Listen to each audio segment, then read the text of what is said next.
Hi guys, welcome or welcome back to my channel. My name is Emily and I love talking about books, and in today's video I will be reviewing every single book that I read in 2023, and I read 250 books this year. So it's gonna be very interesting. I feel like I read a lot of great books. I read a lot of like not so great books, but I really try to read a bunch of books and just branch out. So there are gonna be a lot of books getting reviewed in very short time, and I feel like that's gonna be super interesting. I'm trying to do it very short and quick, but let's see how it goes. I'm gonna be doing like one sentence for each book, because if I do it longer than that, we're just gonna sit here for hours and hours. So let's try to do that. But yeah, these are all the books I've read. There are a lot on my Kindle, and yeah, so actually they're not all of them, but all the physical copies that I have. And yeah, I think it's gonna be super fun, and I have no idea how I'm gonna do this, but we're just gonna try our best, and please no judgment if there's gonna be a little bit all over the place. Let's just try to talk about 250 books in one video. You know, after this video, every single wrap up monthly wise is gonna be super easy because I've done the worst. And also, I don't know how I read that many books this year. It was definitely very much reading month, reading year, and not very social, just very much reading, being comfy in my bed reading, and listening to a lot of audiobooks as well. So that was fun, very helpful. And yeah, next year's gonna be different because I don't think I'm gonna be reading that many books just for the sake of not having to review 250 books in one video.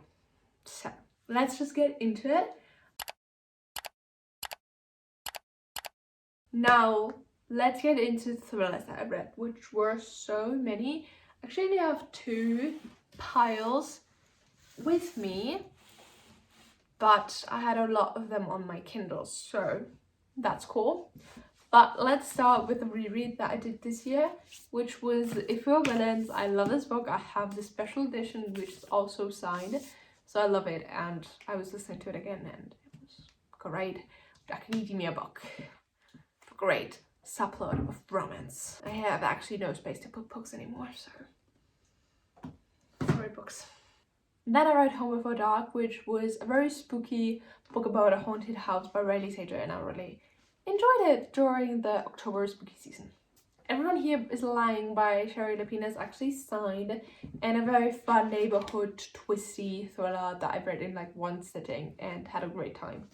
Then I read all of the Natural series this year, and I had a great time. It is YA, Criminal Minds, teenagers solving serial killer cases with the FBI and getting in trouble with it, and a fun side plot of romance, so that was also really good.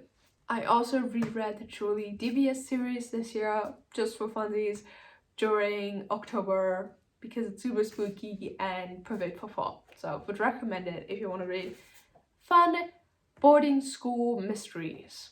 And Nine Lives came out, which is a sequel to the trilogy, and again about Stevie, and it is actually set in London, and yeah, had a great time reading it, and I love being back in this world. It gives me so much comfort.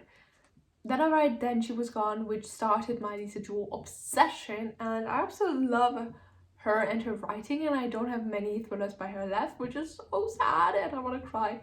But this one was very dark, but super good. None Shall Sleep is like The Naturals, so if you like The Naturals, read this book, and vice versa. I Found You was another Lisa Jewell mystery set in a beach town in England, which was so good, and I really liked this book. Alice Feeney Rock Paper Scissors, I think I just had too high expectations because I liked it but I didn't love it. The Kind Worth Killing, again, too high expectations, and then it was mid but not crazy. The Last Word was actually crazy, and I absolutely loved it, and it was a great thriller, which had me actually my heart was beating so fast. Daisy Darker was actually really dark, and I did not guess the plot twist, but the middle was kind of very slow. All the Dangerous Things was okay, the good end, but nothing crazy. A Flicker that I actually liked a lot more. It's by the same author, but I just like the storyline and the characters a lot more in this one. None of this is true is about podcasts and murder mysteries and set in England, so what more could you ask for, I feel like. Riley Sager's new release was very fun, very good, and set in a cliff in this like house with a set of characters, and one of them did something really bad, and it also talks about an old case, so it got all the thriller tropes that you could ask for. And Final Girls, again by Riley Sager, was about final girls gay, it's about girls who survived something very like traumatic slasher film kind of thing, and then they actually get murdered, like trying to get murdered again, which is so rude because they already survived it once. Yeah, my brain is literally hurting, and this light is like actually crazy, so hey, it's fine. You would not realize that it's completely dark outside and my lights have stopped working, like my overhead lights gone. Anyways, let's get into Kindle and audiobooks. I read The Overnight Guest, which is a snowy, perfect for wintery thriller. Local Woman Missing, which was one of my favorite thrillers this year because there were so many twists and turns, did not guess the ending, and great. Like my mouth at the end, and I was walking right into class and I was like shook. In a Dark Dark Wood is by Ruth Ware and has an English narrator, which I loved. And it's great for winter. Little Secrets was good. I gave it 4 stars. But I can't really tell you anything about it anymore. My Lovely Wife was very different because it's basically husband and wife killing women together. And then there's another plot twist. Very dark, but very entertaining. I'm the Girl is about teenagers. It's a YA thriller with a lot of dark topics, and yeah, read it with caution, but very important topics I feel like are being talked about. The Chain is about a mother getting a call being like, yeah, we kidnapped your son and you need to kidnap another son, and then this woman needs to kidnap another son. It just keeps being going on as a chain. Very interesting. Final Girls support group is kind of like Final Girls, similarly, but entertaining. The Book of Cold Cases was, I don't know what actually it was. I have no actual memories, but it was interesting. Give it 3.5 stars. The Locked Door was one of the many Freida McFadden books I read this year. Like, I actually think I read like 9 of them. And this one was actually one of the best ones because it was about a serial killer and the daughter of a serial killer, and very similar to Fucking in the Dark, but yeah. The Wife Upstairs was a man keeping his wife upstairs, I think. Never Lie was again another Freida McFadden thriller about a woman and her husband stuck in the snowstorm, and then they discovering like audio tapes by a dead therapist. The Maid was more like a fun contemporary literary fiction thriller with like thrillery aspects because somebody died. And then The Maid gets accused of that. All Good People Here is by an author that I love because she's having her own murder, like true crime podcast, and she wrote a book. And yeah, that I really liked. The Sundown Motel was kind of giving Home Before Dark vibes. So very similar to that kind of ghost. Stone Cold Fox was about a con artist in New York City. The Woman in the Library was actually the worst book I've read this year, and that's all I can say because I am repulsed. You is like the TV show, but very crazy when you listen to it in an audiobook because it's like Joe Goldberg is talking to you and watching you. That's kind of crazy. Do Not Disturb by Freida McFadden is fun, entertaining, short read. The Last Time Alive by Riley Sager was actually crazy, and the plot twist shook, but the middle was okay. Set in a summer camp, so very fun for summer. The Wife Between Us, I have no memories. Not a Happy Family was about this big family who are very rich, and then their parents die and the children are the suspects, and one of them did it. His and Hers by Frida Alice Feeney shook me to the core while I'm at the gym, and what happened to those cats is not okay. The Last Mrs. Parrish was okay.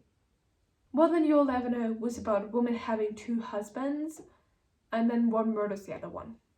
The Night She Disappeared by Lisa Joy was such a sad thriller because very dark again, but very good, and I really liked it. Behind Closed Door was good. Definitely there was a reason it was Behind Closed Doors. One of Us Back is a third book in the One of Us is Lying trilogy, and it was good.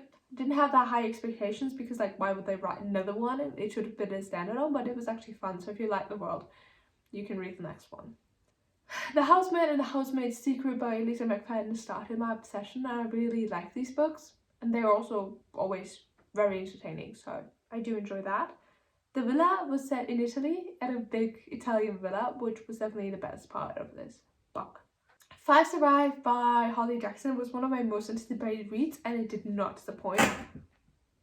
I read it in like one sitting, one rainy day, and could not stop. And because it's only set in like 24 hours in the book, you kind of just want to read it in 24 hours. 20 Years Later was about 9/11 kind of, and one of like the victims of it. Very sad, kind of up, but interesting. The Kind Worth Saving, which is the sequel to The Kind Worth Killing, was okay. One of Us is Dead was actually terrible. The Golden Couple was okay. Didn't get a plot twist, but nothing crazy I feel like. The Couple Next Door was kind of the same. About a baby going missing from its crib, and then the parents are like the most suspect. And the plot twist was kind of like, whoa. Sometimes I Lie by Frida McFadden, I don't remember much of it, but it was about a woman being in a coma, but still being able to hear everything, I think, I don't know. Or not remembering anything? I actually have no idea.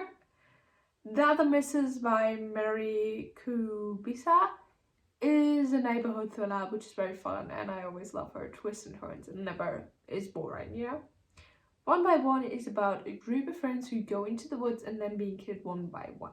The Perfect Son is about a mother who suspects her son to have kidnapped a girl. But I don't know if it was actually the son. I can't really tell you, but it was something crazy. Watching You by Lisa Jewell is again very neighbory, hoodie thriller about multiple POVs, and I always love. And the ending was again so sad and like, you know, you sigh after reading it. Be like, what a waste. Not of your time, but like in the book. The Co-Worker by Frida McFadden was my least favorite Frida McFadden book, and it was just a little bit boring. Just the Nicest Couple by Mary Kusiwa was not my favorite book by her. It was a little bit flat in the middle, but it still had a good plot twist and it was a fun neighbory thriller. The Inmate by Frida McFadden was about a woman making bad and stupid decisions that she just shouldn't have done. Lock Every Door by Riley Sager is a book set in New York City, and it's about an apartment in New York City, and where every door needs to be locked, and that for a reason, because the people who live in this apartment are actually like, no, and the people who live in this building are actually like crazy and like, yeah, no. Sadie by Courtney Summers is about a girl trying to figure out what happened to her 13-year-old sister and just doing everything to figure it out and getting her revenge. Reckless Girls was a fun summer thriller set in a tropical island about reckless girls, you know? The Woman in Cabin 10 was about a woman going on a cruise, and then the woman in Cabin 10 disappears, and she just hears a scream. And she's trying to figure out who did it, what happened, and what's going on. No Exit by Taylor Adams is a perfect book to read in January, so I would definitely recommend reading this book in January, because it's about these group of people who were stuck in this rest stop station in the US, and because of a snowstorm and they couldn't leave, and then bad things started to happen, kind of. Yeah, those were all the thrillers I read in 2022, and the stack of books is actually getting less. Okay, now for the last big genre, we have literary fiction, which are all these books, and I feel like I have a lot to say about these books because I love most of them. Like, most of them were actually 5 stars. Like, these were most of my 5-star books of the year. So let's start with Four Winds by Kristen Hanna, which is a historical book as well about a woman in the Great Depression. So sad, but the women were so strong and were giving you a lot of power, but I really cried at the ending. Oh my god. Destroyed me. We have the Christmas Orphans Club, which was one of my favorite books of the year. And it's about a group of friends who are Christmas orphans. They don't have anybody to celebrate Christmas with, so they celebrate it every year together. And I love the found family aspects in this one. We had The Secret History, which I had so high expectations because I loved If We're Villains, but this one was just a little bit slow and a little bit about people doing bad, and it was about people making bad decisions they shouldn't have done. Daisy Jones and the Six was a reread for me and a really good one, and I love the rock and roll 70s vibe. Lessons in Chemistry was so fun. I loved reading this book, and it was set in the 50s and about a woman who wants to be a chemistry person, I don't know the word, but then she has her own cooking channel instead of that because it is the 50s and the world sucks for women. The Vanishing Half is about two sisters, and they have very different lives because one of them is living in a white neighborhood, passing as white, and the other one is living in a black community, completely just living with black people. And then they have daughters, and these daughters grow up being even more different, and then they get like confronted again after like 30 years, and it made me cry. The Bluest Eyes is very disturbing, but a very sad classic book. Definitely recommend reading it. I had to read it for school, but yeah, very sad what happens in the book because it's about a father literally raping his daughter. Then I read actually 4 books by my favorite author, which is Frederick Backman. I read A Man Called Ove, which is about very grumpy old man with a very big heart. And then we have Beartown and Us Against You, which is a book series about a sexual assault happening in this small town in Sweden about hockey players, and it's just so sad and heartbreaking but so well written, and I absolutely loved it. And Beartown is my #1 book of the year, so that's on that. I also read The Deal for Lifetime by Frederick Backman, which is like 70 pages, so very short but a very good short story for what it is. It was really good. Then I read A Little Life by Hanya Yangihiara. I hope I'm pronouncing that correctly, I don't know. But this is just such a sad book about friendships in New York City with a lot of trauma, but in a very beautiful way. Then I read Tomorrow and Tomorrow and Tomorrow by Gabrielle Savine. It's about 2 friends who grew up together, and there are some struggles because it's real life, or it feels like real life at least in this book, and they also are getting very successful building or making video games. Then I read The 5-Star Weekend by Ellen Hildebrand, which is about a woman whose husband dies, and she's now throwing a big weekend in Nantucket with her 4 best friends of all different times in her life, and it was very entertaining and a lot of juicy secrets were revealed. I also read 28 Summers by her, which is about a couple-ish who only meet every Labor Day in Nantucket because they kind of can't be together otherwise. And yeah, it's very sad. I cried at the ending, and even though there was a little bit of a cheating trope, it was still really good. I would recommend. And I read also The Sixth Wedding, which is like the short story, the short novella after 28 Summers, and about the after effects of 28 Summers, but I liked the closure. I really, really did. I also read The Perfect Couple by Ellen Hildebrand this year, and it's about a murder happening in Nantucket at a wedding, and you're trying to figure out who got killed, and a lot of juicy secrets get revealed again. I also read The Beach Club by Ellen Hildebrand. I think this was one of her first books she ever wrote, and I really liked it. It was a good summary book set in Nantucket. I also reread Carrie Soto's Back by Taylor Jenkins Reid, and I love this book, and it's about tennis but in such an interesting way, and I would 100% recommend reading this book.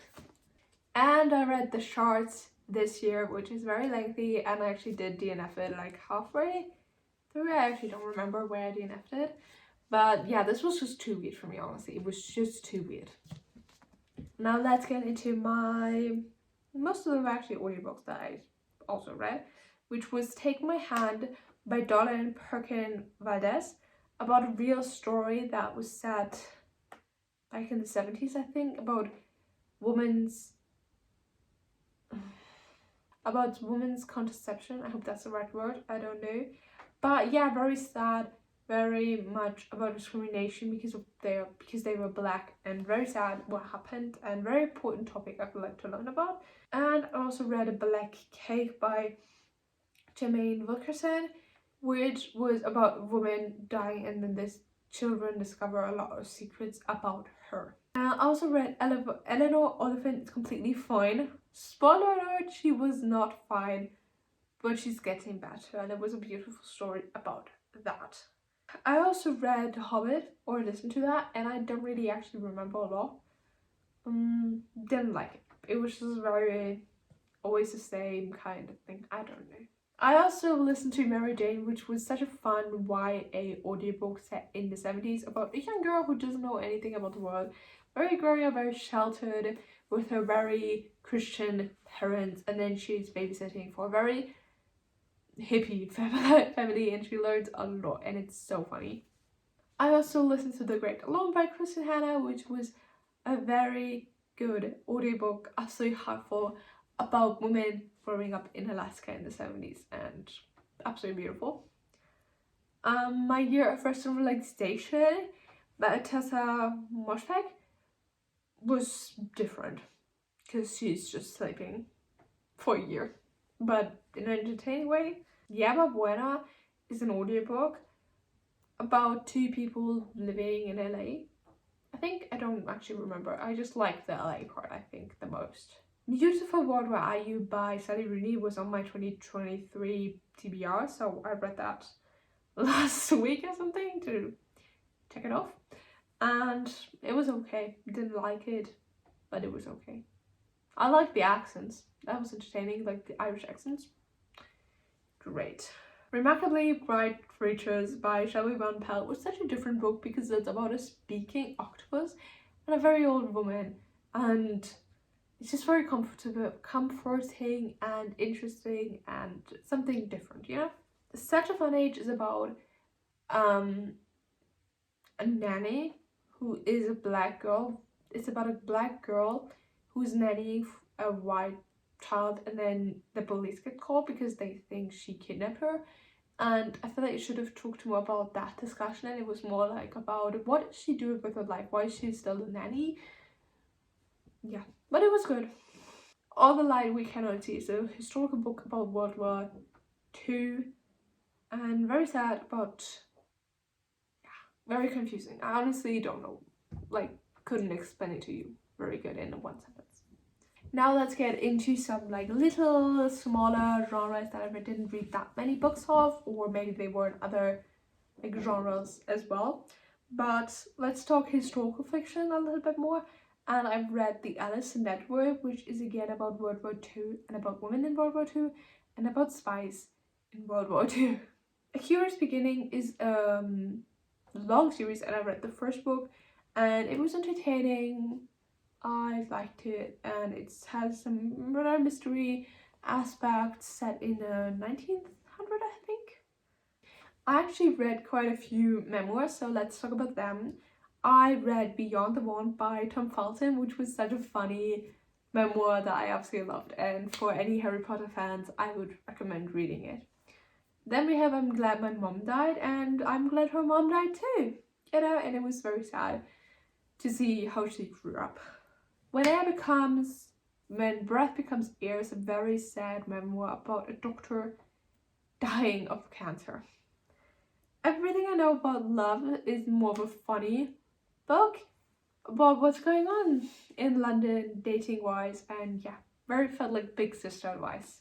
You Can Make This Place Beautiful was a memoir by Maggie Smith, who I thought was McGonagall, but then it was actually a different Maggie Smith. That was a shock, and it's about divorce, so didn't fit with me that much. A Friend's Love Isn't a Big Terrible Thing I actually listened to, which is narrated by Matthew Perry, which I loved, and then listened to the audiobook as well, which I did like and then I bought the physical copy because there are also pictures in it, and I wanted to have it as well because I was so sad when he died, so I listened to his voice a little bit more. And then I listened to the audiobook of Lauren Graham, who is Lorelai in Gilmore Girls, and it's like a lot of short essays about her life and yeah, just a lot of funny things. I also read Murder on the Orient Express by Agatha Christie, which was a classic for me. I'm really happy I did listen to it, but it was nothing crazy. I actually read 5 dystopian novels this year, and you can guess like once which it was. It was The Hunger Games by Susan Collins, and I absolutely love it. I mean, I love Peter. They were all just 5 stars, and I just can't stop thinking about it. And young Snow in the movie, so good. In the book, not so good because you can see all his inner monologue. So yeah. And I also read a fanfiction about Peter's point of view in the first Hunger Games, which if you like the Hunger Games, I would very much recommend. It was very well written. Okay, then I read one speculative read, and this was This Time Tomorrow by Emma Straub, which is a book set in New York City about a woman who's able to travel in time back to her 16th birthday and like go back a lot, and it was very fun to see how one little thing would change a lot in her present life. Would definitely recommend the audiobook.